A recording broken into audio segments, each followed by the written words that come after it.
Good Sunday morning, and welcome to race day. Or multiple race days. Actually, just one race day for me in Richmond. I'm headed out here shortly to head to the track before I actually go to my son's baseball game, so that's why I'm a little bit early today. But if you happen to catch the video, thanks for joining. Make sure you hit that like and subscribe button. And without further delay, let's get into what happened at practice and qualifying yesterday for the Toyota Owners 400, and let's break down the track type, and the things we need to know about Richmond Raceway. Once again, Toyota Owners 400 here at Richmond. It is a short track, and the length is 0.75 miles, 14 degrees in the turns, so moderately flat. A lot like Phoenix. Race length is 400 laps, and Dominator points will be an absolute necessity. And that will come from laps led of 100 points and fast laps of 180 points. We are going to be looking to target in on at least 2 Dominators, at least 2 to 3 place differentials, and then probably 1 good solid finishing position. So somebody that probably is going to start somewhere in the top 10 and have a top 5 finish. When we're looking at comparison tracks, we look at Richmond at 0.75, where they're going to be racing. Martinsville, 0.526, where they're racing next weekend. Phoenix, where they raced at 4 weeks ago, which is a 1 mile, but the banking is similar, fairly flat. And a lot of the drivers, after practice and qualifying, discussed the similarities and how similar the cars ran between Phoenix and Richmond. And then finally, we look at Bristol, which is another short track at 5.33 miles, but much, much more severe banking. And we'll be dirt racing there in 2 weeks on Easter Sunday. All right, let's look at our drivers, where they ended up qualifying, how well they practiced, and those types of things. We will not go over all the details from their past history and things of that nature. You can catch that on the video I did on Friday, but you can also just look at the screen and see what they did. If you're looking at that, what you're looking at is on the bottom left will be the last 5 races, or if they didn't race 5 races, it should state how many races were in the data. But, Chase Elliott in the last 5 had 2 top 5s, 2 top 10s, and 5 top 20s at Richmond, and had a 43.2 Draftkings average and a 10th place average finish. He finished 4th. This is the last race they had at Richmond, which was in the fall. And then over here will be how many times they've actually raced at Richmond and their record. There'll be 4 top 5s, 5 top 10s, and 11 top 20s. I'm not going to go over that for each one because we kind of want to make this video a little bit shorter. But if you have any questions, comments, or whatever, make sure you hit that up in the chat, and I'll be more than happy to try to answer any questions. Up here to the top left will be what I have ranked them as a power ranking. That doesn't necessarily mean I think they're going to win. I'm not sure Chase Elliott wins this race. He could. But I think he could potentially have a top 5, and since he is starting 15th, gives him some PD upside, and I think he's got some potential for finishing positions. So that's what all of these numbers and stuff are, and here's his pricing here. So let's get back into breaking down all these drivers. Once again, if you have any questions, make sure you hit me up in the chat. I'll be more than happy to try to answer while I'm either at the ball game or on the way to the track. So hit me up. I get notified when you make a comment. Next in line here, Kyle Larson, 10,200, starting 21st. Lots of PD upside potential here. Kyle Larson was the fastest in practice at 30 laps. But prior to that, one other person dominated practice. That same person dominated qualifying. We'll get to him in just a minute. But I have a power ranking of a 7th, but I do have about 40 to 45% ownership of Kyle Larson, mostly due to the fact that he runs fairly well at short tracks. Not the best, but he runs fairly well at short tracks. His long run speed during practice looked very well. They kind of dialed the car in. He didn't qualify quite where he needed to, which gives us a great opportunity for some PD upside. So 21st starting spot for Kyle Larson. Next in line here, Kyle Busch, 9,900, starting third. Not a lot of PD upside here, but Kyle could be one of our dominators that we could look at. He is 13th on the ranking currently that I have, and I'm going to be running about 25 to 30%. He is one of the dominators I will be targeting for this weekend's race at Richmond. Martin Truex Jr., 9,600, starting sixth. Martin, starting sixth, he runs really well here at Richmond. The big question this weekend going into everything is this racetrack is Joe Gibbs' kind of playground. That team typically has dominated here at Richmond. So Kyle Busch, Martin Truex, Denny Hamlin, and Christopher Bell have all raced here really well when being in Joe Gibbs prepared cars. But so far this year of 2022 with the new next-gen car, these guys have not been performing very well. I don't know if it's a Toyota or Joe Gibbs issue or if it's just the four drivers haven't figured it out. But either way, this is their chance and opportunity. And during practice and qualifying, they showed a little bit better speed and seemed like they might have things together. And of course, if you watched the Xfinity race yesterday, Joe Gibbs Racing finished first and second. But they weren't racing the next-gen car. They were racing the car they've been racing for multiple years. So no real surprise there that Joe Gibbs Racing did really well at the Xfinity race, which was actually quite exciting. Very little cautions other than one debris caution and the two stage cautions, but super competitive, super fun to watch.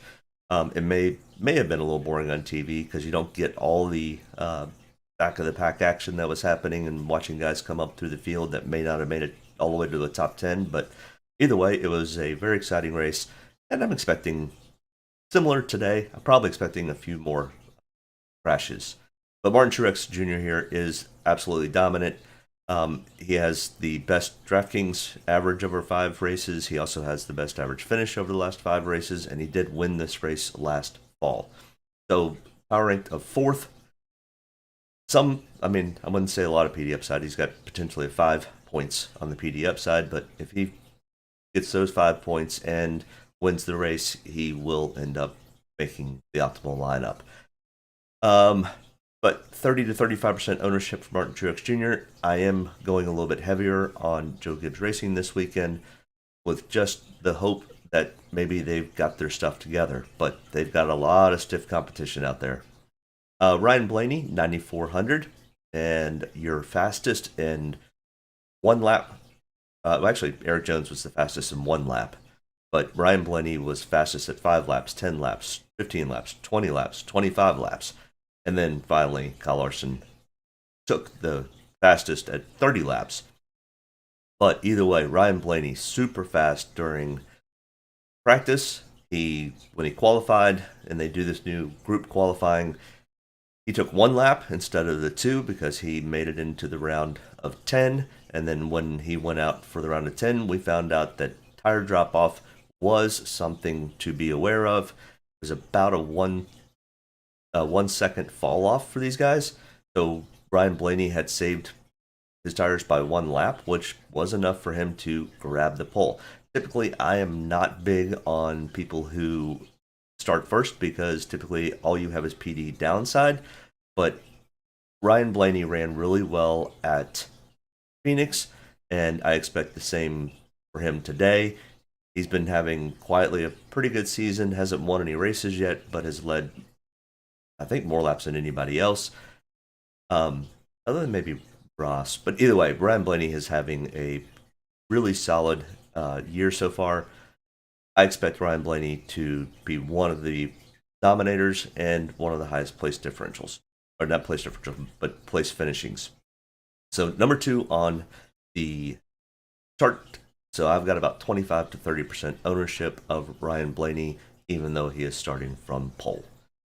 Denny Hamlin, 9,300, starting 13th. We got some PD upside here if Joe Gibbs Racing has their stuff together and Denny Hamlin has figured out this new car. He seems to be the one that's struggling the most at Joe Gibbs Racing with this new car. In fact, he may be the one struggling the most figuring out this new car in the entire Cup Series. But either way, hopefully Denny can figure it out today and get some PD upside and place finishing. And I'm going to have about 10 to 15% ownership. I'm not going all in on him yet, but I will have a little bit more ownership than I've had with Denny since the last 4 races. All right, next in line, Joey Logano, 9,200, starting 11th. So little PD upside potential here for Joey. I think he could potentially have a top 5. He's a very good short track racer, but I do like others to finish ahead of him. I'm not completely fading him, but a slight fade on Joey. I'll have him in 5 to 10% of my lineups. William Byron, $9,000, starting 2nd. Don't see a lot of dominating from William Byron for this race. I see him as a potential finishing spot, but I don't see him getting up, leading a lot of laps or having fast laps, but I see him being consistent and hopefully finishing top 10. Now that does give us a little bit of PD upside, but I think it'll outweigh what he can do as a finishing spot. So 18th on the power ranking, but I have a feeling he may race fairly well here, so I've got him in 20 to 25% of the lineups. You could easily swap Byron and Joey Logano around. No, I wouldn't hinder anybody from doing that. Next in line, Ross Chastain, 8,900, starting 8th, power ranking of 5. He did win the race last week at Coda, so lots of momentum at Ross Chastain's back, and he also ran really well at Phoenix, almost getting his first win. But I expect Ross to race very well. Slight PD upside potential here for Ross. I think he easily could have a top 5 finish, if not vying for a win. I'm looking at him to be a finishing spot and possible being a dominator. I've got him in 25 to 30% of my lineups weekend. Christopher Bell, the last final Joe Gibbs Racing Toyota, $8,700, starting 9th. He qualified well. He practiced fairly well. Hopefully he can race well. Because of his year that he's having, the algorithm has him pointed at about a 16 on the power ranking, and I'll have about 15 to 20% ownership. So a little more than Denny, his teammate, but not as much as a Ross Chastain. If Christopher Bell gets this figured out, he will easily be somebody to target for a finishing spot, and potentially even leading some laps and getting some dominator points. He just needs to keep his equipment clean. Alex Bowman, starting 28th. On a PD upside here, potential for Alex Bowman. His average finish is 12.6 over the last 5. Won this actual spring race last year. Finished 12th in the fall. I'm pretty heavily owned on Alex Bowman, but I also expect him to be fairly chalky. There is one other driver who I expect to be more chalky. We'll get to him in a few moments, but I have him power ranked at 3 because of the PD upside and his record here. I'm pretty heavy on him. I'm probably 40 to 45% ownership on Alex Bowman. Chase Briscoe, the Phoenix winner, 8,400. Practiced and qualified very well, starting 4th. I expect him to potentially stay in the top 5-10 all day. It may even vie for a top 3 finish, or potentially even getting his second win and our second winner of the year. But either way, I've got him power ranked at 6, and I'm going to have about 25 to 30% of my lineups. Once again, hit that like, subscribe button. If you have any questions, make sure you hit me up in the chat while we're live here. I'll be more than happy to try to answer, or afterwards I'll try to answer. Next in line, Tyler Reddick, 8,200, starting 16th. Tyler ran really well at Phoenix also, and has been having quite a good year. He's had a little bit of tire issues, but I think that has started to go to the wayside, and Tyler's been running fairly well. I expect him to finish fairly well today and run well. So 16th, I think he could easily get himself up into a top 10. Maybe even a top 5, which would give us enough PD upside and finishing position to put him probably into the optimal lineup. I'm power ranked at 8th, 20 to 25% ownership on Tyler. Kevin Harvick, $8,000, starting 7th. He had a really good practice session also and qualified fairly well. I wish Kevin were starting 15th and had those things going. I don't love the PD upside here. He's been having a decent year. He just hasn't had top 5 finishes that I would like. And starting 7th, I don't know. I just not real heavy on Kevin. 10th on the power ranking. I'll have him in 5 to 10% of my lineups. I'm not on a complete fade, but definitely fading him slightly. Next in line here, Kurt Busch, 7,900. Not so good at the qualifying spot. His practice speeds were okay. He just missed on his qualifying. But either way, starting 27th, lots of PD upside here for Kurt. He has an average finish of 18.6 over the last 5, but he's raced here a ton. He's got a lot of experience in this car. He's been racing fairly well. In fact, he's one of the top drivers out of Toyota camp to have pretty good finishes so far this year. I've got him listed as 12th on the power ranking, and I'm going 20 to 25% ownership on Kurt Busch. Would not blame anybody for going a little bit heavier, and maybe that's a decent fade off of an Alex Bowman or the person we're getting to, who I think will be the chalkiest. But Kurt Busch may go overlooked a little bit, so don't not take Kurt Busch because of his practice speeds and qualifying. He will end up being, I wouldn't say a contender, but I think he's easily finishing top 15, maybe even possibly top 10. But next in line here, we've got Daniel Suarez, who has been having quite a good year. Hasn't had the finishes that he wants necessarily, but he has had fairly good finishes. He finished fairly well at Phoenix, though he did wreck Austin Dillon, which, when we look at Austin Dillon's stats, take that in mind. Austin Dillon was running top 10 before Daniel pushed him into the wall.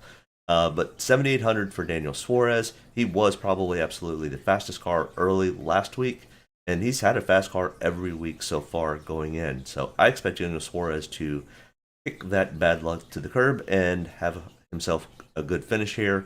Starting 14th, we've got some PD upside here.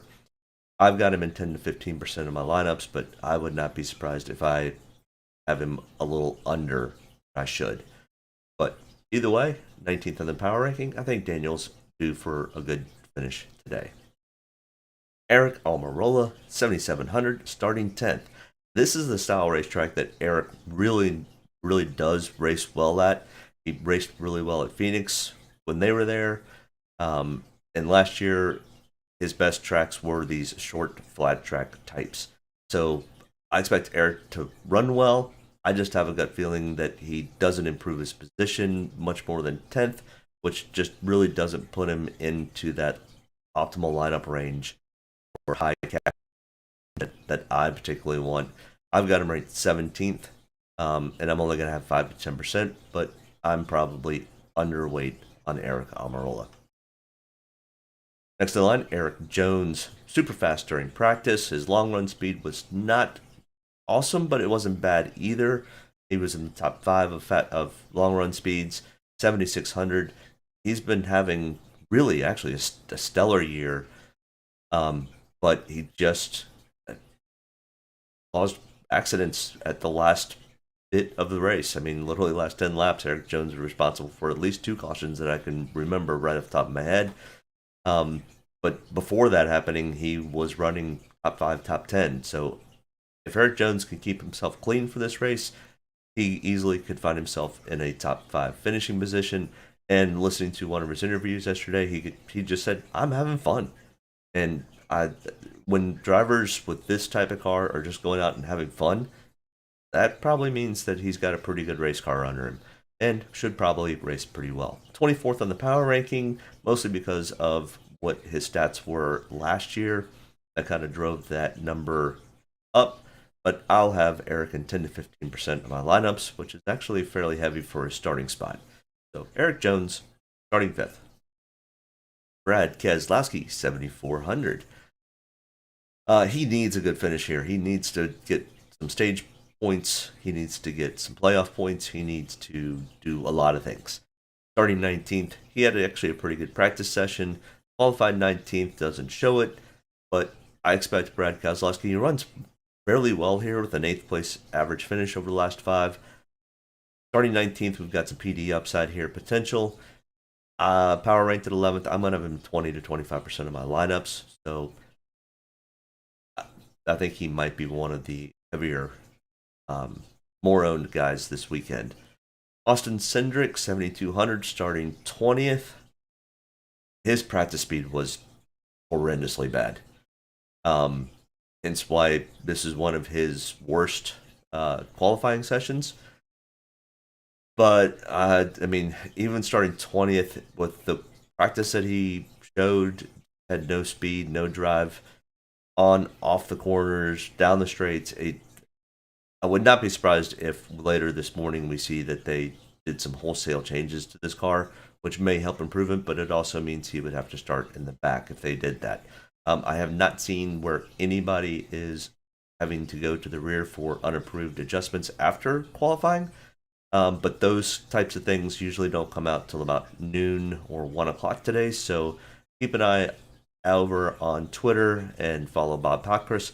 He is usually on the spot and quickly letting people know when he hears about those things.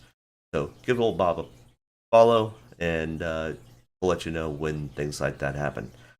I'll also try to tweet that stuff out. Also, and maybe throw a comment if I see it on here if I have time.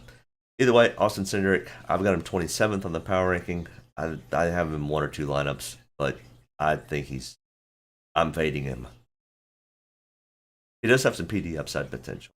Austin Dillon, $7,000, starting 25th, was running really well at Phoenix. We talked about that until Daniel Suarez got into him, which hurt his finishing spot. 15th on the power ranking, but starting 25th. Lots of PD upside here. His average finish is 10.8. I expect him to easily get himself into a top 20, if not even vying for a top 10 spot. Lots of PD upside here. I'm pretty heavy on him. 20-25% of my lineups will have Austin Dillon. Chris Buescher, 6,800, starting 18th. I'm not sure what to make of Chris Buescher. His practice speeds were okay. Qualifying's okay.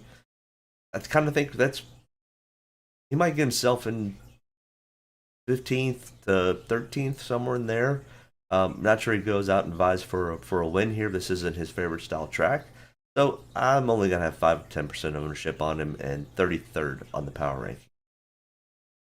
AJ Allmendinger, who had a really good race going yesterday in the Xfinity Series, ended up finishing 4th. This is not typically AJ's favorite type of track, and practice and qualifying showed it. Starting 26th, 6,700. I'm fading AJ completely. I target AJ when we're at road courses. Don't really target him here.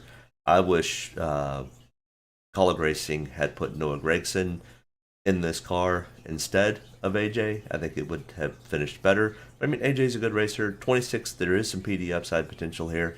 I'm just not taking the bait on it. So I've only got him in probably 1 or 2 lineups, or about 5% or less ownership.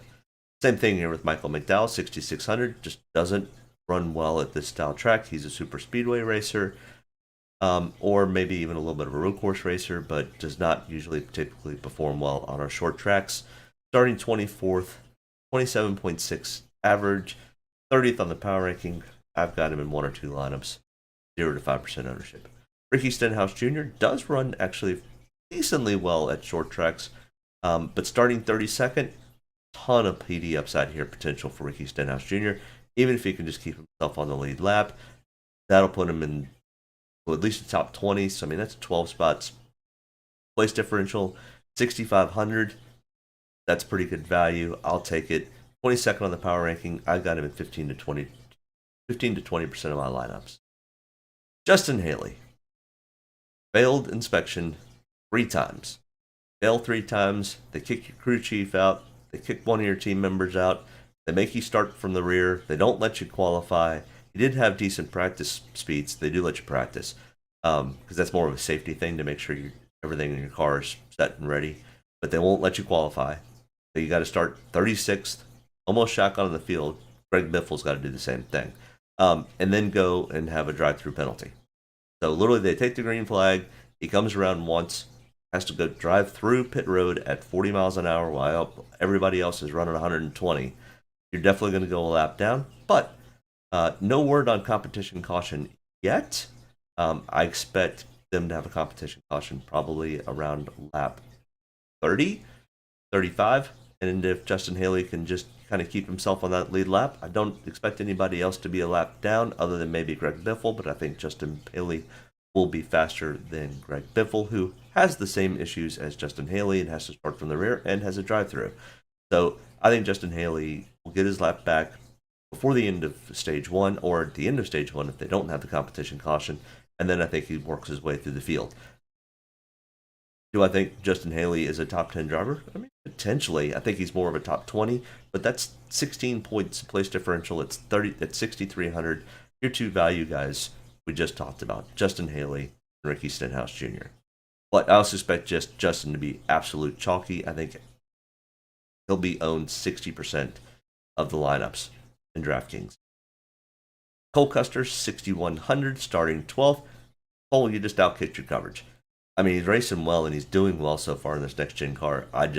Starting 12th, there's nothing that signifies to me that Cole is going to improve his position much, and I think he may drop a little bit. I think he finishes top 20, but that's negative place differentials. 37th on the power ranking, which is the worst on the field because of where he qualified. I mean, I didn't completely, absolutely fade him, but one or two lineups, 0 to 5%. Bubba Wallace, 5,900. Bubba runs decent at short tracks. He runs really well at super speedways. And he's starting to run better at road courses. His tough spot is intermediate tracks, which happen to be a lot of the races we go to. But Bubba is definitely better than a 29th. I think he might get himself close to 20. So, I mean, there's a little bit of PD upside. And if there happens to be some attrition and he's not the attrition, I think he could find himself easily into a teen spot, which at that point gives us enough PD upside and value at 5,900. 20th on the power ranking. I've got him in 15 to 20% of my lineups. Harrison Burton, I talked about him on my Friday video, and I really think Harrison has a shot at doing well this weekend. I just don't think, when I say well, I don't think it's being in the top 10. I think Harrison Burton finally gets himself out of running 30th or worse and gets himself into a top 20 spot. The problem is he qualified in the top 20. So no real PD upside potential here, and I think he may still race well, and I think that's going to be really good for him and really good for the team, but he outkicked your coverage. I've got him in one or two lineups just because I think he's going to run well. And if there's some attrition, he might get himself into a top 10. But I don't think he's quite fast enough to race in the top 10. But I think he's going to have a decent day. So I've got him in one or two lineups. But I think you just outkicked your coverage, buddy. Todd Gillan, same thing. I talked about him on Friday thinking that Todd was going to have a really good weekend. And he still might because he qualified and practiced really well. But at 5,500 and starting 22nd, he's kind of in the same boat as Harrison. I think he may get himself into a top 20 spot, but I don't think he's going to be in the top 10. And we would need a top 10 finish starting 22nd to really put you as a place differential type guy. And I don't think you get a good enough finishing spot for me to have a whole lot of ownership. I do have a little bit more ownership than Harrison because he's got a little bit more PD upside potential, but 25th on the power ranking, 5 to 10% ownership. Corey LaJoie, all right, we're starting to get into the guys that don't have a whole lot of ownership and I don't expect to run really well, so we're going to cruise through these guys. Corey LaJoie starting 31st, about where he practiced. I've got him one or two lineups, but not much. Actually, Ty Dillon, I will be having a fair amount of Ty Dillon this weekend, 5,200, starting 30th, lots of PD upside potential here, 21st on the power ranking, 10 to 15% ownership. Ty runs pretty well here. Maybe a top 20, but more than likely, if he can get himself to 20th, that's 10 points. PD upside. Makes him pretty good value. Greg Biffle starting shotgun in the field, has to do a drive-through penalty. His practice speeds were blah at best, but he failed inspection. It just they're too new of a team, and Greg Biffle, I love the Biff, but he's too old. And I say that being old myself. Landon Castle, 4,900. Landon would have been somebody to target as a great value, but starting 23rd, when I think you're going to probably race in that spot and stay in that spot. I've got him in one or two lineups, but 35th on the power ranking. Cody Ware, no ownership, starting 33rd, no speed in practice. BJ McLeod, same thing, starting 34th. I mean, these guys here, you could possibly go with, but they never, hardly ever make the optimal lineup, and don't expect them to make it here unless we just have an absolute crash fest and they stay clean and end up lucking their way into a top 20. Rarely ever happens. Don't bet on it. So I'm not putting in my fantasy. Garrett Smitley is not in the 15 this weekend as expected. It will be JJ Yaley. I don't know any stories about why that happened, but starting 35th, nope, not taking any. Optimal lineups from the last two Richmond races. We see two dominators, two place differentials. Three of those drivers were value, and three of those were finishing spots. As we see two dominators, Denny Hamlin leading 197 laps, and Martin Truex Jr. 80, and both of them finished first and second. So there's our two dominators for that race. The place differential guys came from 17th, 26th, 24th, Ross Chastain, Chase Briscoe. I mean, two guys that are running really well this year. I expect them to run fairly well today. Optimal lineup also for the spring race. Two dominators, Denny Hamlin, Martin Truex, Gibbs Racing. Wonder they can turn their season around here. Either way, Denny Hamlin led 207, Martin Truex Jr. led 107. So once again, two dominators. Our place differential guys came from 24th, 27th, 36. Yeah, there's Ross Chastain again. So Ross should run fairly well here, along with Tyler Reddick and Daniel Suarez and those guys who are running really well with this new next-gen car. But remember, you don't have to spend all of your $50,000 on this. I do think you're going to need to spend between $49 and $50. Either way, there's what I have for this weekend. Our dominators that I'm targeting, once again, I'm targeting at least two, and the top two would be Ryan Blaney and Martin Truex Jr. Other dominators that I think you could easily flip-flop in and out, which I have done, is Ross Chastain, Chase Briscoe, Kyle Busch, William Byron. Place differential guys, Alex Bowman's going to be one of the highest place differential guys that the field's going to be targeting, along with Justin Haley. I think Chase Elliott gets himself potentially a top 5, which makes him a decent PD upside play. Kyle Larson's definitely a great PD upside play, starting 21st. Kurt Busch, Austin Dillon, Brad Kay, and even potentially Tyler Reddick starting 16th. Tyler could vie for a win here. Was really fast at Phoenix and was decent in practice. I expect Tyler to have a good weekend. Our value guys that we can look at, Bubba Wallace, Ty Dillon, Ricky Stenhouse Jr.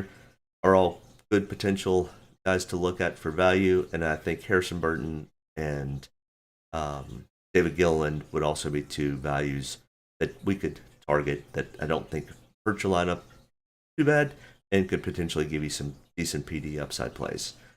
Finishing spots, I mean, I think Joey Logano could easily find himself in the top 5, starting 11th. Really doesn't have a lot of PD upside, but good finishing spot. Kevin Harvick, definitely that way. Not a lot of PD upside, but easily could find himself winning top 3 or even top 5. Denny Hamlin, Denny and Joe Gibbs Racing turned themselves around this weekend. 13th will end up being a PD upside because if Denny runs well here, he's going to vie for first or second. So just haven't seen it all year. Not ready to take a big bite out of that yet. As we keep going down, Erik Amarola, Erik Jones, Daniel Suarez are all guys that could easily be an optimal lineup this weekend. Either way, we are headed out to the ball field and then to the racetrack. Good luck this weekend. If you have any thoughts, comments, whatever, make sure you hit that up in the chat, and I'll try to answer them before the race. Have a great weekend. Good luck at the Toyota Owners 400, and look for me. I'll be up in the stands with my best friend and be hanging out. And then we'll head to Martinsville, right down the road. I think we're going to hit 5 races in 8 days. So I'm loving life right now. Good luck this weekend, and I will talk to you